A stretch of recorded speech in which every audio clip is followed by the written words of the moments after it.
Hi பா, எல்லாம் எப்படி இருக்கீங்க? இன்றைக்கி நம்ம செரின் வீட்டு சாப்பாடில் ஒரு லஞ்ச் மெனு தான் பண்ண போகிறோம். அதுவும் கீரையில் தான் பண்ண போகிறோம். தாபா ஸ்டைலில் ஒரு காரசாரமான பாலக்கீரை குழம்பும் அதுக்கப்புறம் உருளைக்கிழங்கு வறுவலும் பண்ணிக்க போகிறோம் சாதம் வச்சுட்டு. அவ்வளோதான், ரொம்ப சிம்பிளான ஒரு லஞ்ச் மெனு. முதல்ல நம்ம பருப்பு வேக வச்சு எடுத்துக்கலாம். நான் பார்த்தீங்கன்னா இந்த டம்ளரில் ஒரு அரை டம்ளர் அளவுக்கு துவரம் பருப்பு எடுத்திருக்கேன். அதை கழுவிட்டு இப்போ நம்ம வேக வச்சுக்கலாம். பருப்பை கழுவி எடுத்தாச்சு. இப்போ இதில் தண்ணி சேர்த்துடலாம். நல்லா பருப்பு முங்குற அளவுக்கு தண்ணி ஊற்றிட்டு கொஞ்சம் மஞ்சள் தூள், குக்கர் மூடி போட்டு நம்ம விசில் போட்டு வேக வச்சுக்கலாம். நம்ம பருப்பு வேக வைக்கிறப்ப பார்த்தீங்கன்னா, நான் போன வீடியோவில் நான் சாம்பார் வீடியோவில் சொல்லியிருந்தேன், பருப்பு வேக வைக்கிறப்போ பொங்கி வராமல் இருக்கிறதுக்கு நீங்கள் இந்த மாதிரி ஒரு தக்காளி அதில் போட்டு வேக வைங்கன்னு சொல்லியிருந்தேன். அதே போல் தான் அது கூட கொஞ்சம் எண்ணெயும் சேர்த்துக்கிட்டிங்கன்னா நல்லாயிருக்கும். நான் பருப்பு அப்படி தான் வேக வைக்கிறேன். அதிகமாக பொங்கி வராது. ஒருவேளை அப்படி பொங்கி வருதுன்னா நீங்கள் அளவுக்கு அதிகமான தண்ணி நீங்கள் குக்கரில் வச்சுருந்துருப்பீங்க, அதனால கூட நீங்கள் பொங்கி வரலாம். பார்த்துட்டு நீங்கள் ஒரே ஒரு தக்காளி இல்லைன்னா அரை தக்காளியும் கொஞ்சம் எண்ணெயும் விட்டுட்டு அதுக்கப்புறம் நீங்கள் பருப்பு வேக வச்சு எடுங்க. குக்கரில் ரொம்ப பொங்கி கீழே வலியாது. ஓரளவுக்கு அந்த விசில் போடுற இடத்துல மட்டும் கொஞ்சம் அந்த ஓட்டை இருக்குது பார்த்தீங்களா, அதுக்கிட்ட மட்டும் வரும். ஆனால் கீழே எல்லாம் பொங்கி வலியாது. சரிங்களா? அந்த மாதிரி நீங்கள் வேக வச்சுக்கோங்க. இப்போ பருப்பு ஒரு 4 விசில் விட்டு வேக வச்சு எடுத்துக்கலாம். பருப்பு வேக வச்சாச்சு. அந்த பருப்பு வேகிறதுக்குள்ளே நம்ம உருளைக்கிழங்கு வறுவல் பண்ணிடலாம். நான் 2 உருளைக்கிழங்கு, நல்ல பெரிய சைஸ் உருளைக்கிழங்கா 2 உருளைக்கிழங்கு தோல் சீவிட்டு வெட்டி எடுத்திருக்கேன். அதே தாளித்து விட்டுறலாம்.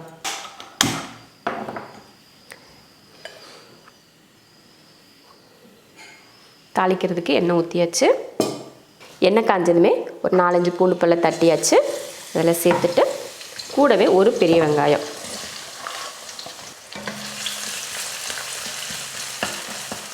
வெங்காயம் வெள்ளை பூண்டு பார்த்திங்கன்னா நல்லா வதங்கிருச்சு. இதில் உருளைக்கிழங்கு சேர்த்துடலாம். கொஞ்சமாக மஞ்சள் தூள், தேவையான உப்பு, இதை கலந்துடலாம்.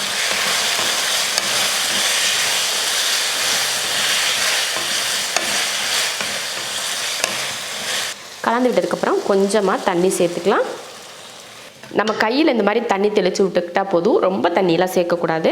சும்மா அந்த உருளைக்கிழங்கு வேகிறதுக்காக மட்டும். இப்போ மூடி வச்சிடலாம். இந்த தண்ணி வற்றி வேகட்டும், அதுக்கப்புறமா பார்த்துக்கலாம். உருளைக்கிழங்கு வேக வச்சு பார்த்திங்கன்னா நல்லா தண்ணி வற்றிருச்சு. இப்போ கிளறிடலாம். நம்ம தண்ணி ஊற்றி வேக வச்சுட்டாலுமே அப்பப்போ எடுத்து நம்ம எந்த காயாக இருந்தாலும் சரி, குழம்பாக இருந்தாலும் சரி, ஒரு 10 நிமிஷம் வேக வைக்க போகிறோம் அப்படின்னு சொல்லிட்டிங்கன்னா அந்த 10 நிமிஷமும் அப்படியே விட்டுறக்கூடாது. அப்பப்போ லைட்டாக கிளறி விட்டு பார்க்கணும். ஏன்னா ஒரு சில நேரங்களில் பார்த்திங்கன்னா அடியில் மசாலா எல்லாம் தங்கிட்டு இல்லைனா காயெல்லாம் தங்கிட்டு அடி பிடிக்க ஆரம்பிச்சிடும். ஒரு சில பாத்திரங்கள் நம்ம லேசான பாத்திரம்லாம் வைக்கிறோம் பார்த்திங்களா, அந்த மாதிரி பாத்திரம்லாம் அடி பிடிச்சிரும். இதே போல் மண் பாத்திரங்களில் எல்லாம் செய்கிறோம் பார்த்திங்களா, மண்பானையிலலாம் குழம்பு வைக்கிறோம் அப்படின்னா சீக்கிரமாக அது அடியில் போய் தங்கிக்கும். வெயிட்டெல்லாம் போய் அடியில் தங்கிச்சு அந்த இடம் அடி பிடிக்க ஆரம்பிக்கும். அதனால அப்பப்போ எந்த குழம்பு பொரியல் எது செஞ்சாலும் சரி அப்பப்போ லைட்டாக ஒரு கரண்டி வச்சு ஒரு கிளறிக்கோங்க. அதுதான் நல்லது. அப்போ தான் நல்லா வேகும் கூட. இப்போ உருளைக்கிழங்குல பார்த்தீங்கன்னா நம்ம ஊற்றின தண்ணி நல்லா வத்திருச்சு. அடுப்பு நான் மீடியம் ஃப்ளேமில் தான் வச்சுருந்தேன். உருளைக்கிழங்குல தண்ணி ஊற்றி மூடி வச்சோம் பார்த்திங்களா, அந்த டைமில் நான் அடுப்பை மீடியம் ஃப்ளேமில் வச்சு தான் வேக வச்சுருந்தேன். தண்ணி நல்லா வத்திருச்சு. இப்போ நம்ம தண்ணி வற்றினதுக்கப்புறம் என்ன பண்ண போகிறோம்னா ஒரு ஸ்பூன் அளவுக்கு நல்லா நிறைய, ஒரு ஸ்பூன் ஃபுல்லாக எடுத்திருக்கேன் சாம்பார் தூள் எடுத்திருக்கேன். சாம்பார் தூள் உங்ககிட்ட இல்லைன்னா நீங்கள் குழம்பு தூள் சேர்த்துக்கோங்க. இப்போ இதில் சேர்த்துடலாம். நல்லா வற்றி இங்கே பார்த்திங்கன்னா எண்ணெய் தெளிஞ்சு வந்து பார்த்திங்கன்னா இந்த டைமில் நம்ம சாம்பார் தூள் சேர்த்துக்கணும். வேறு எதுவுமே நம்ம இதில் சேர்க்க வேணாம். இதை மட்டும் சேர்த்துக்கிட்டால் போதும். இப்போ கலந்து விட்டுறலாம்.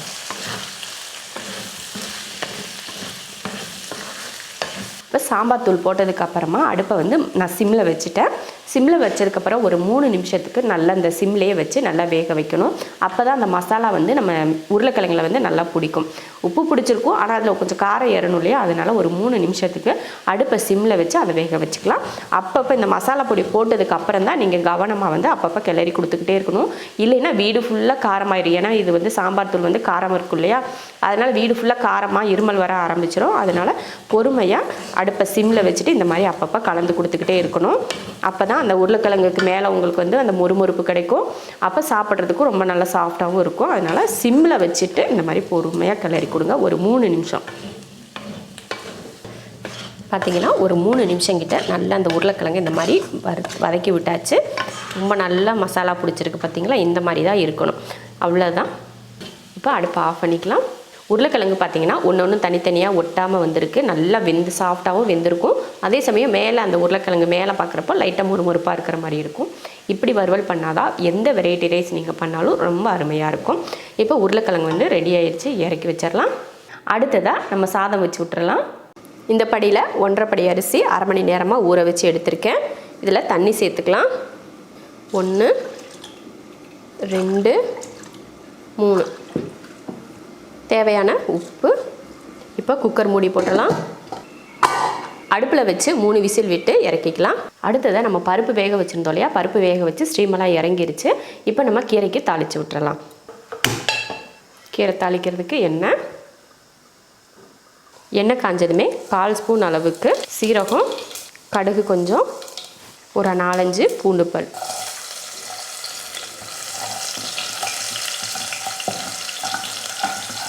அடுத்து 2 பெரிய வெங்காயம். பருப்பு பார்த்திங்கன்னா நல்லா வெந்துருச்சு. இப்போ இதை கடைஞ்சிடலாம். இப்போ வந்து பருப்பு கடைஞ்சாச்சு, பருப்பு ரெடியாக இருக்குது. வெங்காயம் பார்த்திங்கன்னா இந்த அளவுக்கு வதங்கிக்கிட்டால் போதும், ரொம்ப பொன்னிறத்துக்கு வர தேவையில்லை. இந்த அளவுக்கு வதக்கினதுக்கப்புறமா இதில் ஒரு 1/4 ஸ்பூன் அளவுக்கு கரம் மசாலா, 1/2 ஸ்பூன் மல்லித்தூள், ஒரு 1/2 ஸ்பூன் மிளகாத்தூள், கொஞ்சமாக மஞ்சள் தூள். இதை கலந்துருவோம். இப்போ பருப்பு சேர்த்துடலாம். பருப்பு சேர்த்ததுக்கப்புறமா 2 தக்காளியை இந்த மாதிரி சின்னதாக வெட்டியிருக்கேன், அதையும் சேர்த்துக்கலாம். பருப்பு தக்காளி எல்லாம் சேர்த்தாச்சு. இது கொதிச்சிட்ருக்கட்டும், அதுக்குள்ளேயே நம்ம கீரை வெட்டி எடுத்துக்கலாம். நான் வந்து பாலக்கீரை 1 கட்டு க்ளீன் பண்ணி எடுத்து வச்சுருக்கேன். இதை சின்னதாக வெட்டிக்கலாம், ஏன்னா நம்ம வந்து கடைய மாட்டோம். அதனால ரொம்ப குட்டி குட்டியாக கீரையை வெட்டி எடுத்துக்கலாம். இப்போ கீரையை கட் பண்ணுவோம். ரொம்ப குட்டி குட்டியாக கட் பண்ணிக்கலாம். இந்த அளவுக்கு வெட்டினோம்னா அது வெந்து சுருங்கி வரப்போ ரொம்ப நம்ம கடைஞ்ச கீரை மாதிரியே இருக்கும். அதனால் இந்த அளவுக்கு வெட்டிக்கிட்டோம்னா போதும். கீரை பார்த்திங்கன்னா நல்லா பொடியாக வெட்டி எடுத்தாச்சு. பருப்பும் பார்த்திங்கன்னா நல்லா கொதித்து வெந்துக்கிட்டு இருக்குது. அந்த நம்ம போட்ட மசாலாவோட பச்சை வாடையெல்லாம் இந்த கொதித்து வேகிற அந்த கொஞ்சம் நேரத்துலேயே அந்த வாடையெல்லாம் போயிடும். இப்போ இந்த டைமில் நம்ம இதில் கீரை சேர்த்துடலாம். அவ்வளோதான். இப்போ கீரை சேர்த்துருவோம்.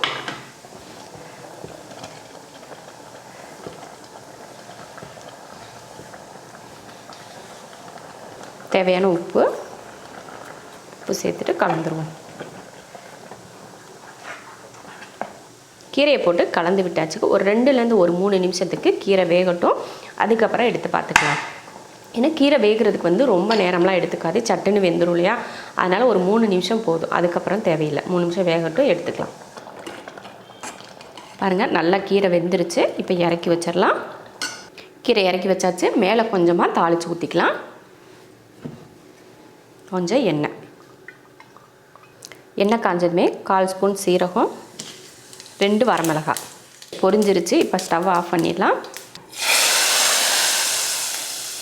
அவ்வளோதான், சூப்பரான ஒரு கீரை ரெடி ஆயிடுச்சு.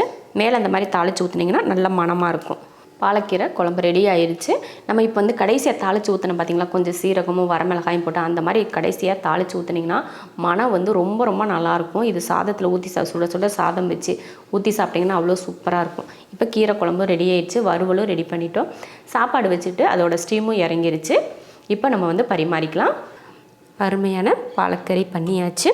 அடுத்ததாக உருளைக்கிழங்கு வறுவல் சாதம், சூப்பரான ஒரு லஞ்ச் மெனு ரெடி பண்ணிட்டோம். இதே போல் சிம்பிளாக பாலக்கீரை இருந்ததுன்னா கண்டிப்பாக இதே மெத்தடில் செய்யுங்க. ரொம்ப ரொம்ப ஈஸியாகவும் இருக்கும், டேஸ்ட்டும் பார்த்திங்கன்னா அவ்வளோ அருமையாக இருக்கும். வாரத்தில் ஒரு முறையாவது கீரை கடையிலோ இல்லை பொரியலோ செஞ்சு சாப்பிடுவீங்கன்னு நினைக்கிறேன். ஆனால் வாரத்தில் ஒரு 2 நாளாவது கீரை கடையில் ஒரு நாள், கீரை பொரியல் ஒரு நாள் கண்டிப்பாக எல்லோரும் சாப்பிடுங்க, ரொம்ப நல்லது. பசங்களுக்கு வந்து பொதுவாக கீரை வந்து அதிகமாக கொடுங்க. இதே போல் நம்ம கீரை குழம்பு பண்ணிவிட்டு எப்பயுமே கடையிறோம் அப்படின்னு இல்லாமல் இந்த மாதிரியும் ஒரு ஸ்டைலில் நீங்கள் கீரை செஞ்சுட்டு இந்த மாதிரி ஒரு வறுவல் பண்ணிங்கன்னா சாப்பிட்றதுக்கு ரொம்ப நல்லாயிருக்கும். இதே மெத்தடில் செஞ்சு பார்த்துட்டு எப்படி இருக்குன்னு சொல்லிட்டு கமெண்ட்டில் சொல்லுங்கள். பிடிச்சிருந்தா லைக் பண்ணிவிட்டு ஷேர் பண்ணிவிட்டு நம்ம ஷெரின் வீட்டு சாப்பாடு சேனலை சப்ஸ்கிரைப் பண்ணி பக்கத்தில் இருக்க பெல் ஐக்கானை கிளிக் பண்ணி வச்சுக்கோங்க. அப்போ தான் நான் போடுற வீடியோவோட நோட்டிஃபிகேஷன் உங்களுக்கு டெய்லி வரும். இப்போ நம்ம சாப்பிட போகலாம்.